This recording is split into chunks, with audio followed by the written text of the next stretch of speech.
Olá, meu nome é Tarcísio Santos e esse é o canal Bom Combate. Aqui eu falo da Palavra de Deus, de algumas coisas referente ao bom combate da nossa fé. Hoje eu vou falar sobre uma circunstância que acomete a todos nós que seguimos a Palavra de Deus, que tentamos seguir, né? Que tentamos fazer da nossa vida, do dia a dia da nossa vida, uma constante obra. E eu estava conversando com algumas pessoas que já são crentes há muito tempo, e a gente pode perceber que muitas pessoas hoje têm uma espiritualidade moldada, como é que eu diria? É como se fosse delivery, porque conforme a gente vai crescendo como pessoa na vida, e é inevitável para qualquer pessoa não crescer, aquele que fica estagnado, ele pode até regredir, mas poucos são os casos das pessoas que vão regredir na sua vida, ainda que seja uma vida, entre aspas, uma vida que não seja espiritual. Porque qual é o conceito de espiritualidade que a gente vive? O que é interessante a gente pensar, e talvez seja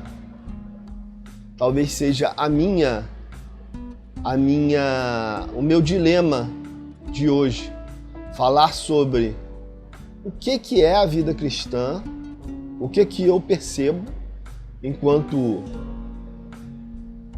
um homem conhecedor da Palavra de Deus, até que não seja um conhecedor novo da Palavra de Deus, né? Tem muitas coisas que a gente pode não entender da Palavra de Deus e que a gente possa não ter ouvido na vida, mas conforme você vai lendo, vendo vídeos, pessoas pregando, aquela cultura vai entrando dentro de você, dentro do seu coração, dentro da sua mente. E é assim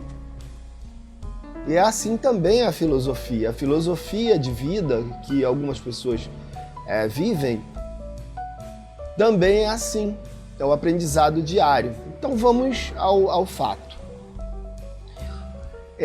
Eu estava pensando, né, no passado em alguns ícones da vida cristã, da nossa história cristã. E um ícone da vida cristã, uma pessoa que foi muito falado, muito pregado depois de Cristo na Bíblia, é o apóstolo Paulo, no Novo Testamento, com certeza. O apóstolo Paulo é uma pessoa que foi rememoravelmente lembrada como, até, né, entre aspas, um herói da fé, né? Como os apóstolos também, as histórias que se contam pra gente do martírio e de outras situações que houveram, né, no passado. Podemos perceber que a vida desses homens nos traz lembranças históricas que são muito profundas em relação ao ensinamento de que é uma vida cristã. Hoje, eu gosto de fazer um paralelo porque é muito engraçado quando a gente começa a pensar na figura de Paulo vivendo nos dias de hoje. Será que nós gostaríamos de um homem que fosse uma figura igual a de Paulo dentro de uma igreja, das nossas igrejas hoje? Aqui eu não falo de denominação nenhuma, mas vamos entender uma igreja tradicional, como as batistas, as presbiterianas, wesleyanas, metodistas, ou igrejas pentecostais, que esses homens, para mim, no meu método de de observar e entender o que acontece hoje nas igrejas, esses homens não seriam homens que poderiam estar nos púlpitos, porque talvez não tivesse uma vida pomposa de um carro zero, ou não seria aquele homem que ficaria de púlpito falando: irmão, é só vitória, a vida de cristã é só vitória. Talvez eles tivessem muitas reclamações a fazer do nosso século. Talvez o apóstolo Paulo não teria muita briga entre a carne e o espírito, porque ele veria muitas propagandas que aparecem nas nossas televisões de mulheres despidas, de mulheres seminuas. Talvez o apóstolo Pedro seria uma pessoa muito brigona em nossas igrejas em relação a muitas coisas que a gente diverge na teologia, no método de culto, na liturgia. Talvez Tiago teria uma grande mensagem para nós em relação às obras. Muitas vezes a gente fala muito de igrejas que elas são assim, assado, a teologia errada, o método de culto errado, tal. Mas Tiago talvez observaria que algumas igrejas estão fazendo a diferença nesse momento, que a gente passa por carência de alimentação, que a gente vê muitas pessoas necessitadas que não podem chegar numa porta de uma igreja hoje, seja qual for, e pedir uma bolsa de alimento, porque a igreja pode se comportar de uma maneira dizendo que ela não é responsável pelaquilo. Por causa do quê? Porque o Estado seria responsável. A igreja tem milhões de desculpas hoje para dizer que o Estado seria responsável pela alimentação. Talvez o governo de hoje, os prefeitos, os governadores e presidentes seriam os grandes culpados, e nós, como mão de Deus na terra, estaríamos, ao invés de estarmos entregando algo para as pessoas que estão necessitadas nesse momento, a gente estaria assim, fazendo o sinal de: para aí, eu não consigo te ajudar, eu não posso te ajudar.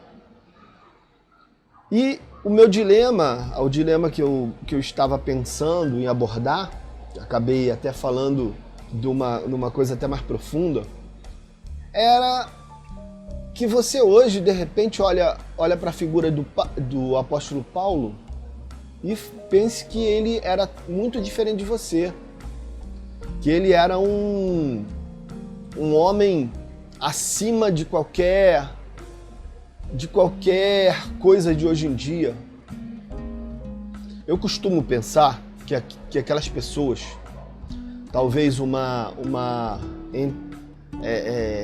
com licença da expressão, uma mulher da vida fácil, como falavam antigamente, a gente costuma pensar que ela tá ali porque quer, e ela tá ali porque é uma pessoa que não tem princípios, tal, mas a gente nunca costuma procurar saber o porquê dela estar naquela situação ou tentar dar uma opção de vida. E sim, depois que você ofereceu uma opção e a pessoa realmente retornar para o que fazia ou para o que quer fazer, aí sim você tem propriedade para falar, mas é muito fácil a gente de cara falar. Os homens de hoje, eles sofrem muito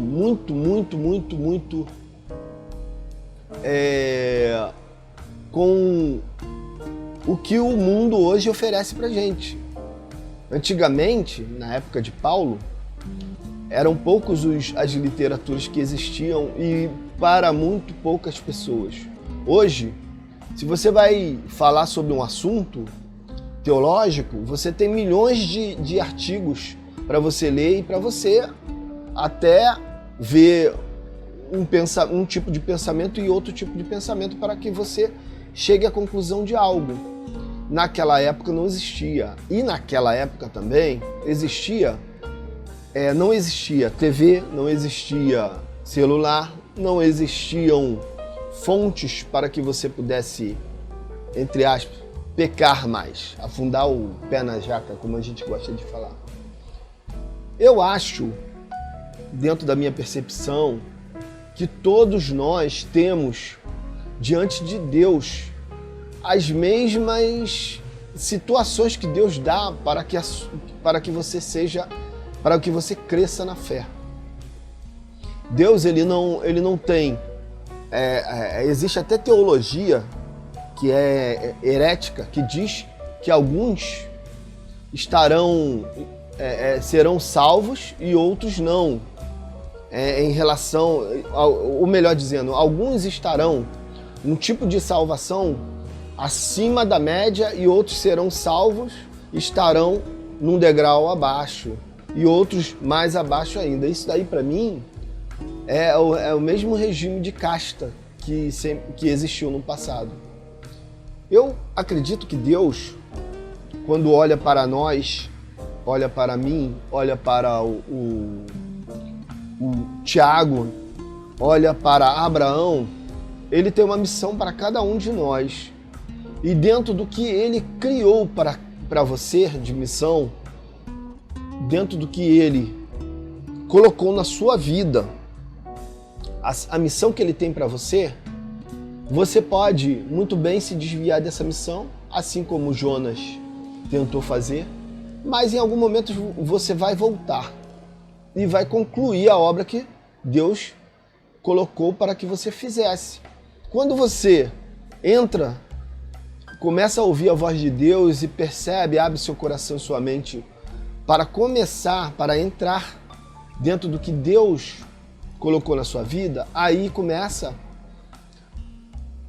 os seus dias que Deus planejou para você.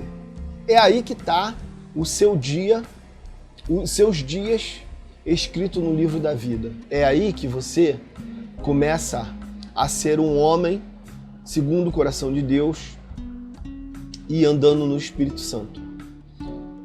Quando a gente percebe que a vida de Jonas, Deus tinha planejado algo para ele e ele se desvia do que Deus tinha colocado na vida dele, o que ele faz? Ele começa a ter muitas situações difíceis na vida dele que o fazem começar a pensar, começar a não resistir à vontade de Deus. E assim somos nós na nossa vida. Enquanto a gente resiste o que Deus quer para a sua vida, aí a pergunta é simples. Quando Jesus resume todos os mandamentos em 2, ele resume a missão que nós temos como ser humano: amar a Deus sobre todas as coisas e ao teu próximo como a ti mesmo. Aí você pode fazer isso de várias formas. Você é um médico, você pode amar a Deus sobre todas as coisas e ao teu próximo como a ti mesmo. É músico? Idem. É um engenheiro? Idem. E isso não te impede de ser mão de Deus na terra. O que você vai fazer? Enquanto obra de Deus, a gente percebe que Deus ele quer que você seja instrumento para que o amor dele transborde sobre a sua vida. Amar ao próximo é, no momento de pandemia, você perceber quem tem carência de alimento e ir lá fazer a sua parte. Aquele que tem carência de medicamento, vai lá fazer a sua parte. O que você pode fazer enquanto cristão, você estará andando nos passos que Deus colocou para você andar. A partir do momento que você se isenta de tudo isso, meu irmão, você passa a não fazer a vontade de Deus. E aí vem as complicações, dilemas, tristezas, depressões da vida. Essa vida que Deus te deu para florescer, você vê o sol. Para que serve o sol se ele não iluminar o dia? A lua, para que serve a lua se ela não refletir a luz do sol durante a noite? Para que serve um jardim se ele não colorir a nossa vida, não transformar um ambiente e deixar um ambiente mais bonito? Para que serve o vento, o mar, a água e as coisas do dia a dia que você vê, se eles não exercerem a função para que eles foram criados, assim como nós? Então eu deixo aqui o amar a Deus sobre todas as coisas e ao teu próximo como a ti mesmo. Você precisa exercitar isso. Que Deus abençoe e que nós sejamos mão de Deus na terra. Senhor, te agradecemos por essa porção de palavra, que pudemos pensar aqui essa meditação, essa pequena meditação, que o Senhor venha nos dar cada dia mais força, vontade, retira qualquer tipo de doença, Pai, mental, Senhor, que nos fazem parar, preguiça, Senhor, retira das nossas vidas. Em nome de Jesus, que o Senhor venha nos alimentar com a Tua palavra, com o Teu amor, a Tua mansidão esteja sobre nós, a Tua misericórdia e o Teu perdão, Senhor. Nos ajude a amar ao próximo. Em nome de Jesus. Amém.